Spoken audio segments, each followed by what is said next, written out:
Namaskar and welcome to Sansad TV. You are watching House Highlights. The program encapsulates the proceedings of both the Houses of Parliament on the day in a nutshell. I'm Rajiv Kumar Singh. Let us begin with the headlines.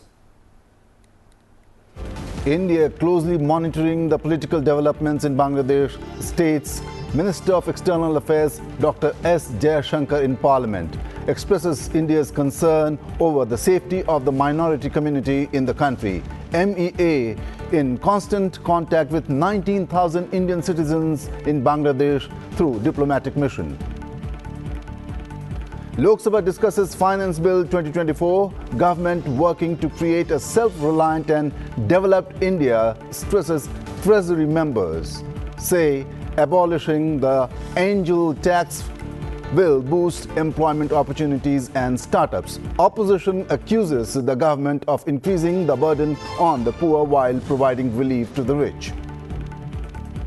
And Prahlad Joshi responds to discussion on the functioning of Ministry of New and Renewable Energy in the Rajya Sabha. Goal of generating 500 gigawatts of power from renewable energy expected to be achieved by 2030, emphasizes the minister. Opposition demands increase in subsidy for PM Surya Ghar Muft Bijli Yojana. Now news from the lower house, the Lok Sabha.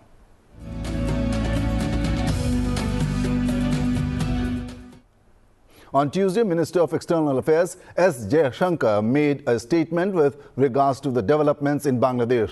While expressing hope for an early resolution to the political instability in Bangladesh, the External Affairs Minister said that India remains concerned about the status of minorities until law and order is restored in the neighboring country. The minister mentioned that around 19,000 Indians reside in Bangladesh and most among 9,000 Indian students have returned to India in July.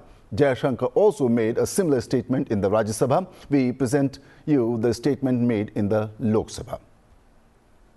Speaker, sir, I rise to apprise this august House of certain recent developments pertaining to Bangladesh. As honorable members are aware, India-Bangladesh relations have been exceptionally close for many decades over many governments. Concern about recent violence and instability there is shared across the political spectrum. Speaker, sir, since the election in January 2024, there has been considerable tension, deep divides, and growing polarization in Bangladesh politics. This underlying foundation aggravated a student agitation that started in June this year. There was growing violence, including attacks on public buildings and infrastructure, as well as traffic and rail obstruction. The violence continued through the month of July. Throughout this period, we repeatedly counseled restraint and urged that the situation be diffused through dialogue. Similar urgings were made to various political parties, political forces with whom we were in touch. Speaker, sir, despite a Supreme Court judgment on 21 July, there was no let-up in the public agitation. Various decisions and actions taken thereafter only exacerbated the situation. The agitation at this stage coalesced around a one-point agenda, that is that Prime Minister Sheikh Hasina should step down. On 4th August, events took a very serious turn. Attacks on police, including police stations, and government installations intensified even as overall levels of violence greatly escalated. Properties of individuals associated with the regime were torched across the country. What was particularly worrying was that minorities, their businesses and temples also came under attack at multiple locations. The full extent of this is still not clear. Speaker, sir, on 5th August, demonstrators converged in Dhaka despite the curfew. Our understanding is that after a meeting with leaders of the security establishment, Prime Minister Sheikh Hasina apparently decided to resign. At very short notice, she requested approval to come for the moment to India. We simultaneously received a request for flight clearance from the Bangladesh authorities. She arrived yesterday evening in Delhi. Speaker, sir, the situation in Bangladesh is still evolving. The Army Chief, General Waqar-uz-Zaman, addressed the nation on 5th August. He spoke about assuming responsibility and constituting an interim government. We are in close and continuous touch with the Indian community in Bangladesh through our diplomatic missions. There are an estimated 19,000 Indian nationals who usually live there, of which about 9,000 are students. The bulk of the students, however, have already returned to India in the month of July on the advice of the High Commission. In terms of our diplomatic presence, in addition to the High Commission in Dhaka, we have assistant High Commissions in Chittagong, Rajshahi, Khulna, and Sylhet. It is our expectation that the host government will provide the required security protection for these establishments. We look forward to their normal functioning once the situation stabilizes. Speaker, sir, we are also monitoring the situation with regard to the status of minorities. There are reports of initiatives by various groups and organizations to ensure their protection and well-being. We welcome that. We welcome that and will naturally remain deeply concerned till law and order is visibly restored. Our border guarding forces have also been instructed to be exceptionally alert in view of this complex situation. Speaker, sir, in the last 24 hours, we have been in regular touch with the authorities in Dhaka. This is the situation as of now.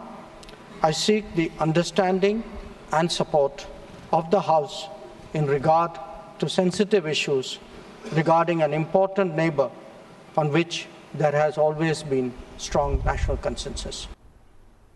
Lok Sabha on Tuesday paid tributes to the victims of the atomic bombings in the Japanese cities of Hiroshima and Nagasaki in August 1945 that killed and wounded thousands of people. While remembering the victims, Lok Sabha Speaker Om Birla said that even after so many years, people are suffering from the adverse impact of the bombings. माननीय सदस्यगण, आज से 79 वर्ष पूर्व दिनांक 6 अगस्त और 9 अगस्त 1945 को क्रमशः Hiroshima और नागासाकी शहरों पर परमाणु बम गिराए गए थे, जिसके परिणाम स्वरूप हजारों व्यक्तियों की मृत्यु हो गई थी तथा लाखों लोग घायल हुए थे या जीवन भर के लिए अपंग हो गए थे। इस घटना ने पहली बार मानवता का परमाणु बम की विवशता से परिचय कराया था। इस घटना के इतने वर्षों बाद भी हिरोशिमा और नागासाकी के निवासी परमाणु विकिरण के खतरनाक दुष्प्रभावों को झेल रहे हैं। आज अवसर है कि हम विश्व को सामूहिक विनाश के हथियारों से मुक्त बनाने की अपनी प्रतिबद्धता को पुनः दोहराएं। ये सभा परमाणु हथियारों को समाप्त करने और वैश्विक शांति, सद्भावना और मैत्री की भावना के प्रसार के लिए सामूहिक रूप से संकल्प लेती है। अब ये सभा जापान में परमाणु बम गिराए जाने से पीड़ित व्यक्तियों की स्मृति में कुछ देर मौन रहेगी।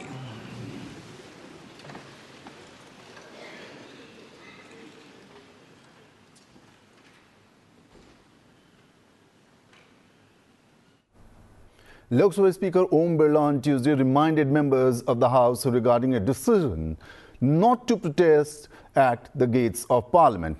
Let us listen what all did the Speaker say on the issue. सभी दलों से चर्चा करने के उपरांत ये सहमति बनी थी कि संसद भवन के किसी द्वार पर धरना और प्रदर्शन नहीं किया जाएगा।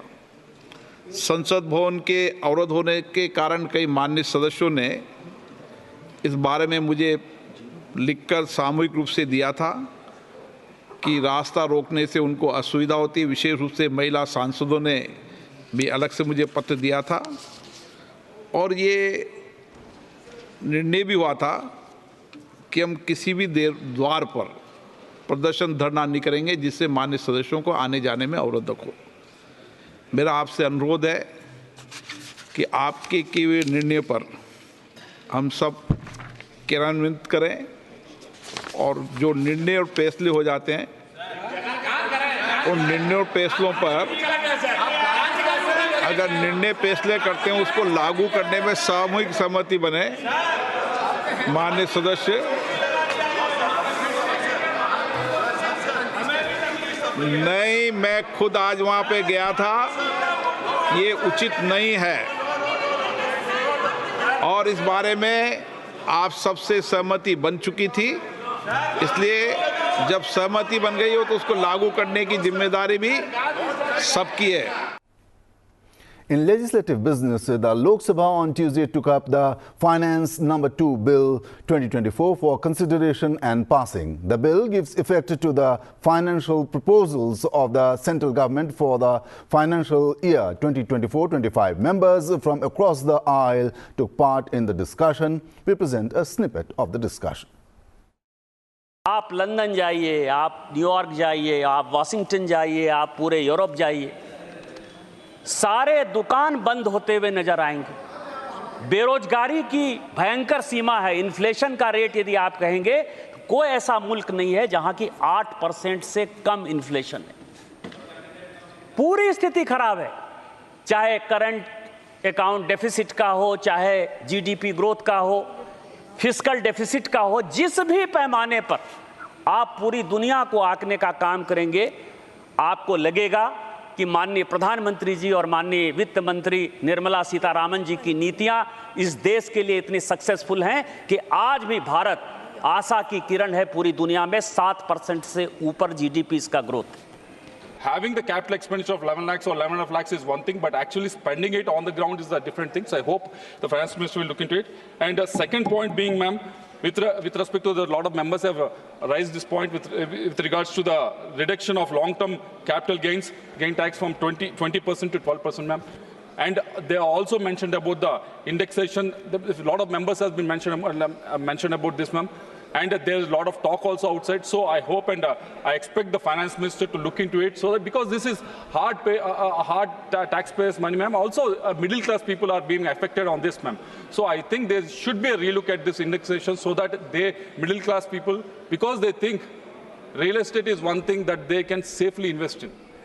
So we feel it should be protected. I hope the finance minister will listen to this. GST के बारे में बहुत कुछ बात हुआ है. You have to just, the people who introduced the GST bill are disowning it now. अपने बच्चे को disown कर रहे हैं. क्यों? You are on the other side of the fence. If you look into the figures, the growth of taxes through GST, pre-GST regime, if you take for the 5 years from 2012 to 2017, it was 38 lakhs 52,000. Total 38 lakhs 52,000.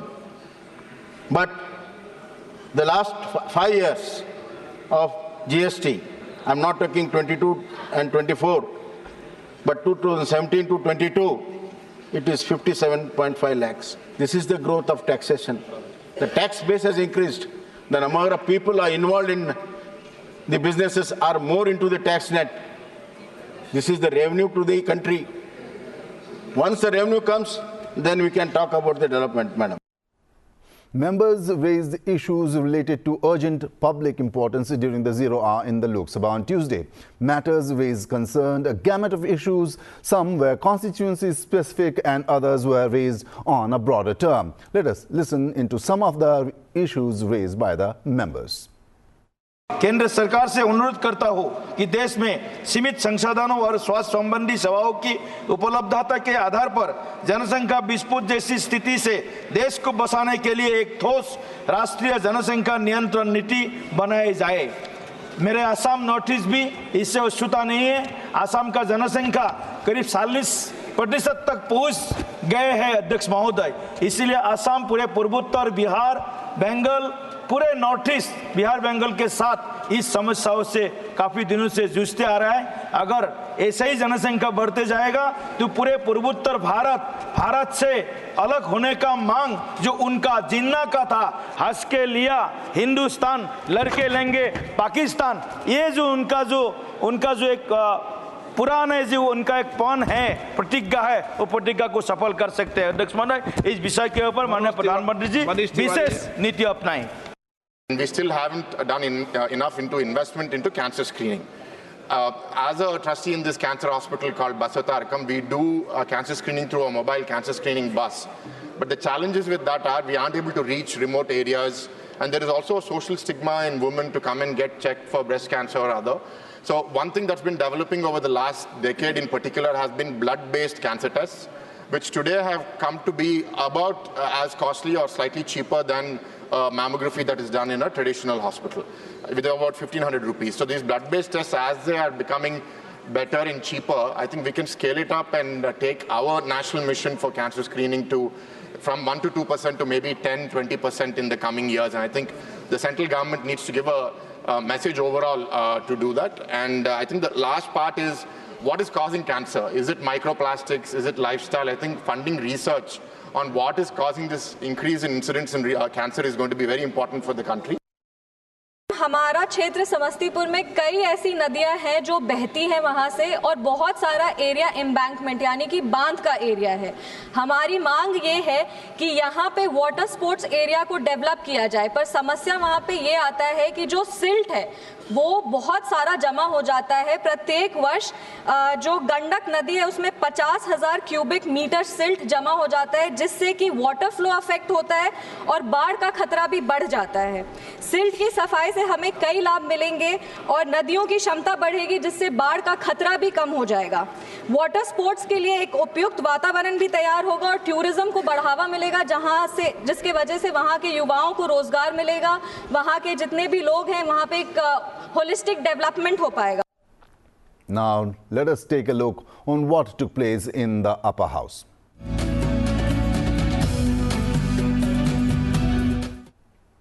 In the Rajya Sabha, a discussion took place on the performance of the Ministry of New and Renewable Energy. Members from various parties participated, sharing their views and suggestions.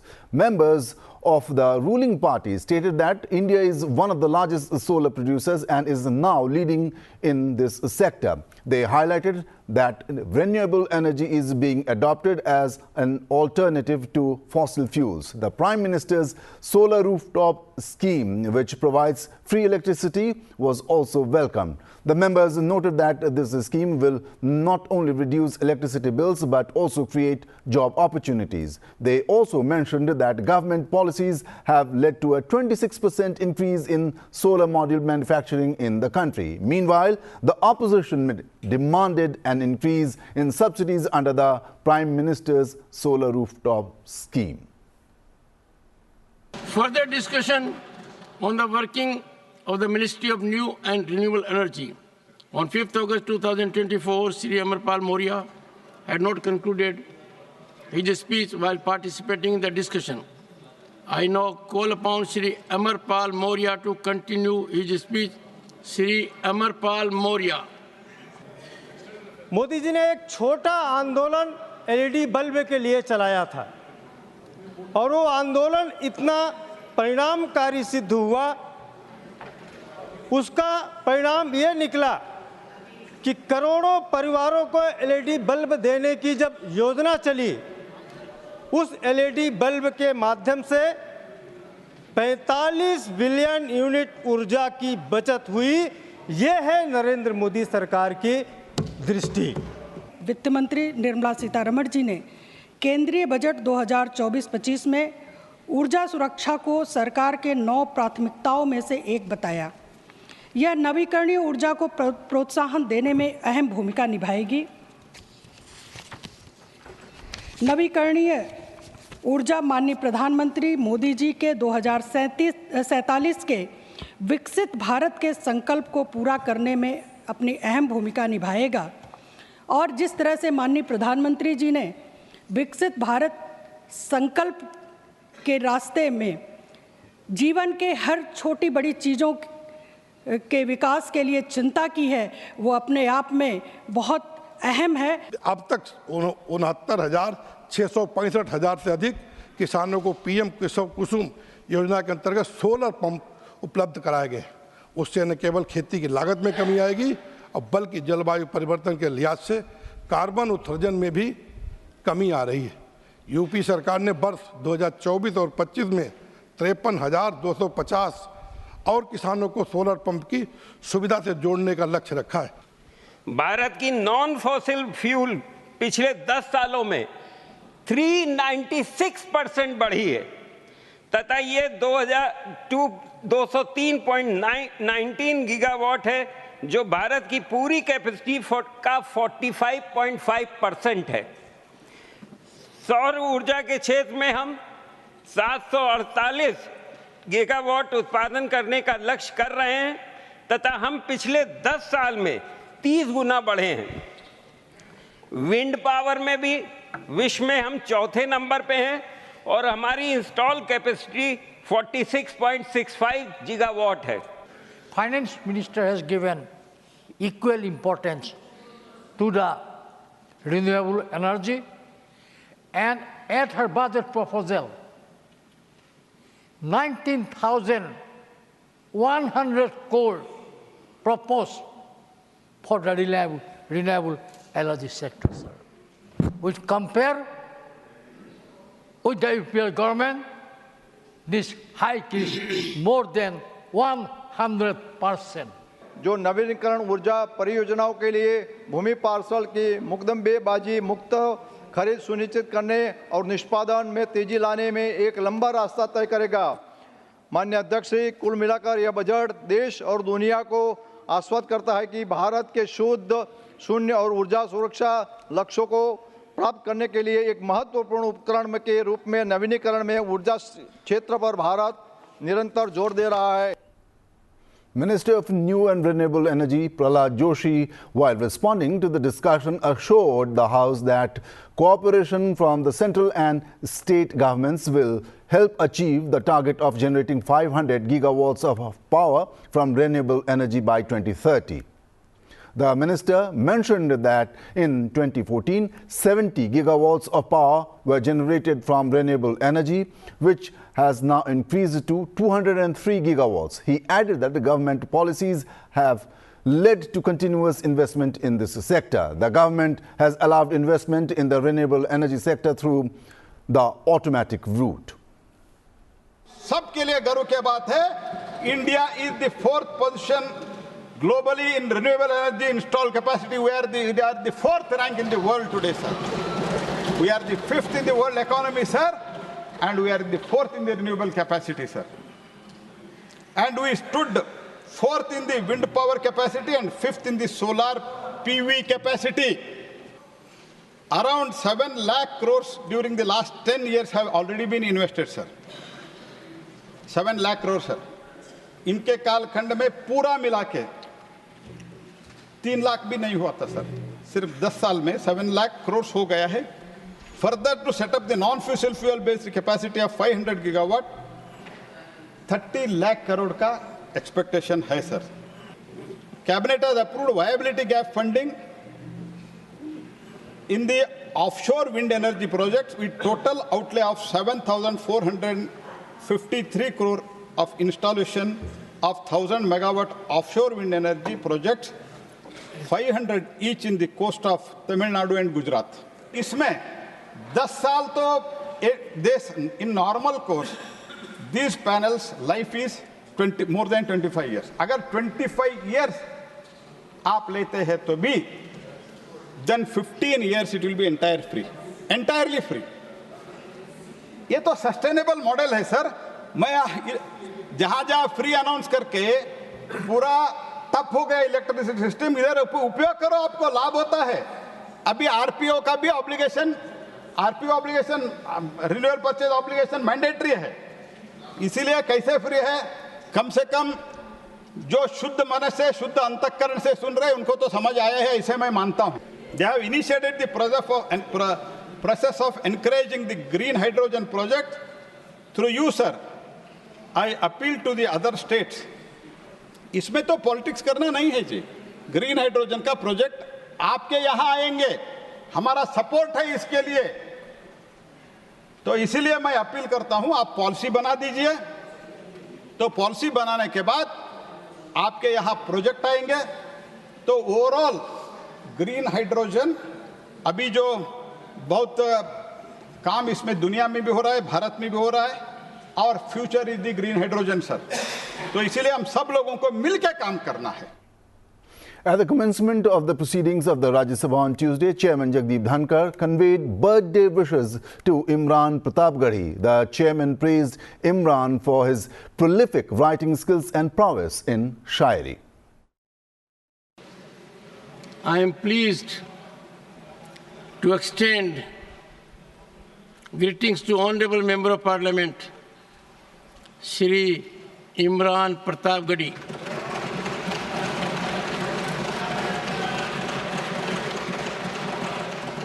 On his birthday today, Shri Imran Pratapgarhi, a distinguished member of this House since July 2022, also serves as the chairman of Minority Department of Indian National Congress. Shri Imran Pratapgarhi, renowned for his impactful and emotive verses, both in Urdu and Hindi, the promising young parliamentarian has also received, in his capacity as poet, prestigious Yash Bharti Award by Government of Uttar Pradesh in 2016.